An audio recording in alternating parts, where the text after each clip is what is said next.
high school shape ain't college shape. So, you know, at least we know what to work on. We had an instance over the summer where there was a Division I full scholarship wide receiver that was worked out was for the summer. He couldn't make it 15 minutes with our guys. Within 15 minutes on our speed day, he was done. And he couldn't believe how hard, how fast we train.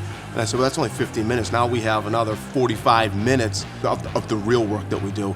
And it took him almost 6 weeks for him to be able to adjust to the speed and the intensity and the competitive nature, because a lot of people like to lift weights casually or recreationally. Well, we're gonna knock down 25 squats, 25 deadlifts, and 20 Romanian deadlifts in about 9 minutes. 2-minute break, and then we're gonna get into the bulk of the workout. So we train hard, we train fast, because that's the way sports are played. Sit, relax, relax, relax, relax.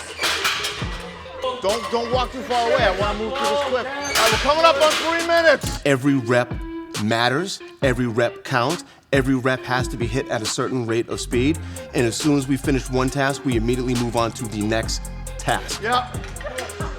Done, deadlift. Middle platform. We don't take breaks.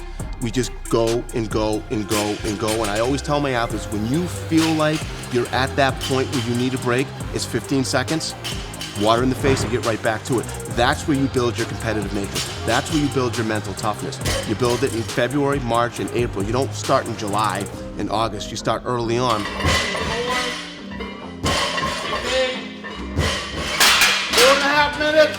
When it's time to go and I say, okay, let's get started, there's no idle conversations. It is, if they're talking about training, or they're encouraging people to lift more or to put more weight on a machine. Come on.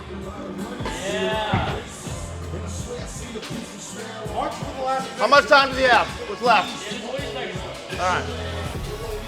Come on. Just turn your brain off and do the work. You got this.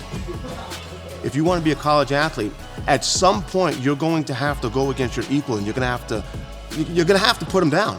There's just no other way around it. And if you're not in an environment, I believe, where you're constantly learning how to put somebody down and keep them down, you'll never be able to do it. 8:51. We're at the end of the season. That should have been corrected however long ago.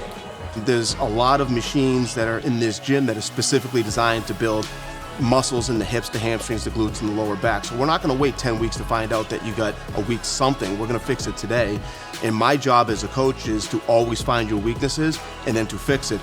So every single week there's a potential weakness that we need to fix, because if you spend 2 or 3 weeks on this, well, then something pops up over here, then you fix this, then you got to fix something over here.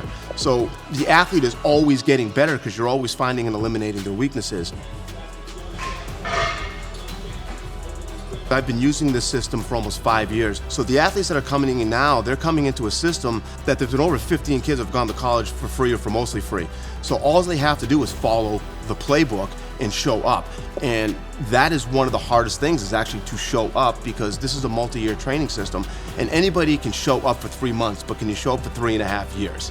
And the ones that do show up and do the work, they're rewarded beyond their greatest dreams. That's just how I do.